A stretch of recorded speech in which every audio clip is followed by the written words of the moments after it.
आजाद जी, शंकराचार्य 10 और 11 मार्च को जंतर मंतर पर धरना प्रदर्शन करने जा रहे हैं। उनके संबंध में आपका अपना मत क्या है? आप अपना परिचय देते हुए जरा अपना मत बताइए। जी, मैं एमके आज़ाद, एमके टाइम्स न्यूज़ के चीफ एडिटर, और मैं इस मामले को अपनी तरफ से देख रहा हूँ कि निश्चित तौर पर 10 और 11 मार्च को अभिमुक्तेश्वरन जो सरस्वती जी हैं, शंकराचार्य महोदय, उनका जो है वो 10 और 11 तारीख का प्रस्तावित है।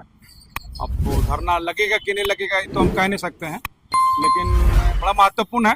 वो अपना जो है जो मुद्दे थे तो उनके पालकी के साथ उनको जाने नहीं दिया गया, और वो मौनी अमावस्या के दिन जो है ना स्नान नहीं कर पाए, और प्रशासन की ज्यादती थी कि शंकराचार्य जी को जो है उसकी पालकी को रोक लिया गया, जबकि शंकराचार्य का ये कहना था। प्रशासन की ज्यादती, आप प्रशासन की ज्यादती कैसे कर सकते हैं? प्रशासन जो है जब उतना बड़ा मेला को कंट्रोल कर रहा है तो आप समझ सकते हैं कि प्रशासन का उस समय कितना टेंशन बढ़ा हुआ रहता है। ठीक है, लॉ एंड ऑर्डर को पालन करने में प्रशासन किस दौर से गुजरता है ये बताने की जरूरत नहीं है। तो ऐसी स्थिति में शंकराचार्य को कोऑपरेट करना चाहिए था या इस तरह का विवादित बयान देना चाहिए था? दरअसल पूरी मैटर को आप समझते चले जाइएगा ना, बड़ा महत्वपूर्ण है। आप महाकुंभ को ही लेके चलते चले जाइए, तो उस वक्त में भी ऐसा ही व्यवस्था थी कि खास लोगों के लिए खास जगह मुहैया था, आम लोगों के लिए नहीं। ये बड़ा मतलब क्या बोलते विडम्बना है कि इस तरह का व्यवस्था बना रहता है। जहाँ तक बात शंकराचार्य अभिमुक्तेश्वरानंद सरस्वती जी का है, तो वो ये बात कह रहे थे कि जहाँ तक प्रशासन का और लोगों का गाड़ी वहां जाता है या नेताओं की गाड़ी जाती है, वहां तक मेरी पालकी को जाने दिया जाए, क्योंकि हमारी कोई गाड़ी नहीं है, हमारी पालकी है, हमारी गाड़ी है। तो हमें जहां तक समझ रहे हैं कि चूंकि शंकराचार्य का एक स्थान होता है, हिंदू धर्म में एक बहुत बड़ा स्थान माना गया है, उसके हिसाब से प्रशासन को रास्ता निकाल कर उनको जो है ना मान मनोबल करना चाहिए, ना कि एक तरह का पूरा मतलब क्या बोलते जोश में दिखाई दिए। और जो लग रहा है और जो अभी तक का जो घटनाक्रम दिखाई दे रहा है कि जो लगातार अभिमुक्तेश्वरानंद सरकार के खिलाफ में बोलते रहते हैं, और महाकुंभ में जिस तरह के जो भगदड़ हुई थी, मौत हुई थी, और योगी सरकार उसको छिपा रहे थे, तो उसको लेकर जो है अभिमुक्तेश्वरानंद सरस्वती जी लगातार प्रहार किए और बोले कि जो लोग अपने मृतकों को ढूंढ नहीं पाए उसका क्या व्यवस्था चल रहा होगा। ये तमाम सवाल खड़ा हुए। गाए बगाए वो सरकार के गलत नीतियों का विरोध भी करते हैं, चाहे वो केंद्र सरकार की योजनाओं का हो या कुछ मामले को लेकर विरोध करते रहते हैं। तो उसी के संदर्भ में देखा जा रहा है, जहां तक मैं समझ रहा हूँ, अपने मेरा विचार है कि इस मामले को टाला जा सकता था और प्रशासन को चाहिए था कि उनको शाही स्नान करने के लिए मनाते। और इतनी हठधर्मी किस बात का? हाँ, उसमें हमको ये बताइए, इसमें हठधर्मी की क्या बात है? उनका तो मांग था कि हमको स्नान करने के लिए जाने देना चाहिए था। जाहिर सी बात है कि जब भी स्नान करने के लिए, चाहे आप देख लीजिए महाकुंभ में भी जाता है, जितने भी शंकराचार्य होंगे या मठाधीश लोग जितने भी जाते हैं, उसके लिए विशेष प्रबंध होता है, और इसमें भी था, ऐसा कि नहीं है। लेकिन सरकार का निर्देश था, एक खुन्नस निकालने की बात थी, जहां तक जो दिखाई दे रहा है। अगर ये नहीं होती, मानते इसमें अगर नहीं होती, तो सरकार जो बाद में मानी वो उस वक्त में क्यों नहीं मानी? उन तो बोले कि अगर प्रशासन गलती किया है, और आप सोचिए गलती ऐसा नहीं किया गया है, आप किसी के शिखा को पकड़ कर घसीट के मारना, आपको क्या लग रहा है? पकड़ के घसीट के मारा गया है क्या उनके कुछ शिष्य को मारा गया है? उनके साथ में रहने वाला शिष्य छोटे बालक थे, उनके साथ में हुआ है। वृद्ध के साथ में भी ऐसा जो लगातार सूचनाएं प्राप्त हो रही है, क्यों किए हैं, लगातार कई वीडियोज भी चला है उसको। तो मेरा कहने का मतलब है कि आप किसी भी धर्मचारी हो, किसी भी धर्मों को मानने वाले हैं, उसका सम्मान होता है। लोकतंत्र में सबका अपने बात ही है, और इसको सरकार टाल सकती है। हम इसमें कहेंगे कि योगी जी एक जो है मतलब बांझ से ना सबको हाँकना चाहते हैं, मतलब एक डंडा से सबको हाँकने की कोशिश करते हैं, और पहली बार वो फंसे हैं।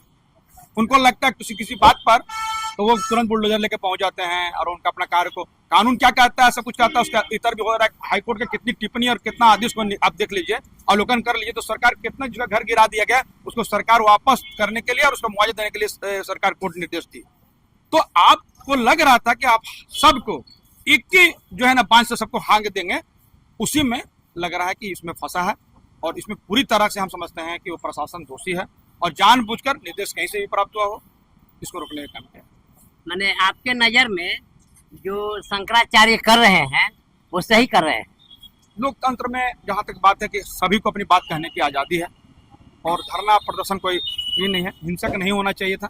और उन्होंने जो धरना प्रदर्शन किया, अगर उनके साथ वहाँ का विधि व्यवस्था जो है खराब होगा या सही होगा उससे? सर आप कई लोगों को देखते चले जाइएगा, जब महत्वपूर्ण पदाधिकारी आते हैं, मंत्री आते हैं, तो उनके लिए विशेष सुविधा थी कि नहीं थी उन्हें व्यवस्था के लिए, आप पहले इसके अवलोकन कर लीजिए। आप अगर देखिएगा तो खास लोगों के लिए था, उसके लिए विशेष व्यवस्था थी, उनके लिए रास्ता क्लियर कराया जाता था। अगर यही बात सबके लिए लागू होता है तो शंकराचार्य भी अपने आप को अति विशिष्ट लोगों में गिनती आती है, उसके हिसाब से उनको भी मिलना चाहिए था। मैंने उसी रास्ते से वो जा रहे थे जिस रास्ते से बाकी वीआईपी जाते हैं। रास्ते के बारे में कुछ नहीं है कि वीआईपी को अलग से कोई रास्ता नहीं बनाया गया है। महाकुंभ में भी देखा गया था, जब भी कोई वीआईपी लोग नहाने स्नान करने के लिए आते होते थे तो उनके लिए विशेष व्यवस्था की जाती थी। अब रास्ता के बारे में पूरा जानकारी नहीं है कि किस रास्ते से उनका किया गया है, किस रास्ते से नहीं। यदि उनको उसी रास्ते से किया था, बोलते चलिए भाई ठीक है आपका वहीं पर ले जाना है। जहाँ तक हम समझ रहे हैं कि उनको बोले कि जहाँ तक गाड़ी जा रही है, अगर वहाँ से आगे जाने की इजाजत नहीं है तो जहाँ सबकी गाड़ी खड़ी है, प्रशासन की भी गाड़ी तो खड़ी है, वहाँ जा रही है ना, वहाँ तक जाने दिया जाए। तो ये जो जंतर मंतर पर जो धरना देखिए मैंने कहा ना, देने का प्लान किए हैं, मैंने पहले भी कहा, अगर उनको लगता है कि मेरे साथ ज्यादती हुई है लोकतंत्र में तो सभी को शांतिपूर्ण तरीके से धरना प्रदर्शन करने का अधिकार है। उसके वो अपने अधिकार का प्रयोग कर रहे हैं, अब वो कैसे रोक सकते हैं? अगर उनको लग रहा है कि मेरे साथ नाइंसाफी हुई है, उनके साथ मारकाट है, दोषियों को और अधिकारियों का साथ में कार्रवाई होनी चाहिए, तो वो अपनी मांग को ले आ रहे हैं, इसको कैसे गलत कहा जा सकता है? हाँ, हिंसक नहीं होना चाहिए। मैं यही बात बार बार बोलता हूँ कि किसी का भी अगर कोई आंदोलन है, शांतिपूर्ण आंदोलन है, वो तो उनका लोकतांत्रिक अधिकार। बार बार हम सुन रहे हैं कि लोग कह रहे हैं कि योगी आदित्यनाथ को माफी मांगना होगा। हाँ, ये तो मांग ना ऑन द स्पॉट क्या योगी आदित्यनाथ थे? देखिए, अब सरकार का उपलब्धि बोल दीजिए, अब तो अब कहीं अगर आदेश कहीं से आता है तो वो 10 सरकार की मानी जाती है। अगर कोई जिला प्रशासन को अधिकार कहता तो उसमें योगी जी को अपना बयान देना चाहिए कि मैं वहाँ नहीं था और जो भी गलत किया है तो उसके ऊपर कार्रवाई होगी। और आप सुन लीजिए केशव प्रसाद मौर्य का बयान, उन्होंने स्पष्ट कहा कि दोषी अधिकारी पर कार्रवाई होगी, जांच करके दोषी अधिकारी पर कार्रवाई होगी। उन्हीं का मंत्री, चलिए, जो उप मुख्यमंत्री हैं, उनका यह बयान इस बात की ओर दर्शाता है कि कहीं न कहीं मिस्टेक सरकार से हुई है। और यदि आप समझते हैं, जैसे आपका सवाल आ रहा है कि इसमें योगी का कोई स्थान नहीं है या योगी का कोई काम नहीं है, तो प्रशासन को है, तो प्रशासन के मामले को लेकर योगी जी का बयान आना चाहिए था कि हमने कोई आदेश नहीं दिए हैं, गलत हुआ है। तो ये बयान भी कहीं नहीं आया है। इसमें सिर्फ मेरा इतना ही कहना है कि हम देख रहे हैं कि लोग बार बार डिमांड कर रहे हैं कि योगी जी को माफी मांगना चाहिए। भाई, Yogi ji on the spot नहीं थे, ठीक है।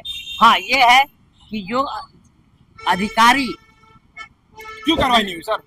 अगर ऐसी बातें थी, हाँ, तो अब तक उसका जांच करके कार्रवाई क्यों नहीं हुई? महत्वपूर्ण बात तो ये भी है ना।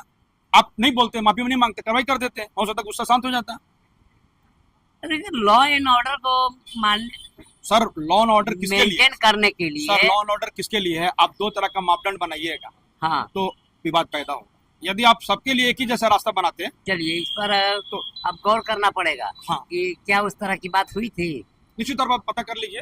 जहाँ तक मेरी जानकारी है और जानकारी प्रामाणिकता के साथ मैं कह सकता हूँ कि बहुत से व्यापी लोगों का स्नान उस तरह से हुआ है और कई लोगों का स्नान हुआ है, खास करके शंकराचार्य अविनानंद को टारगेट करके ये कार्रवाई की गई। इसको देखने से यही प्रतीत होता है। बहुत बहुत धन्यवाद। बहुत बहुत धन्यवाद। आप थे MK आजाद टाइम्स के संपादक MK आजाद।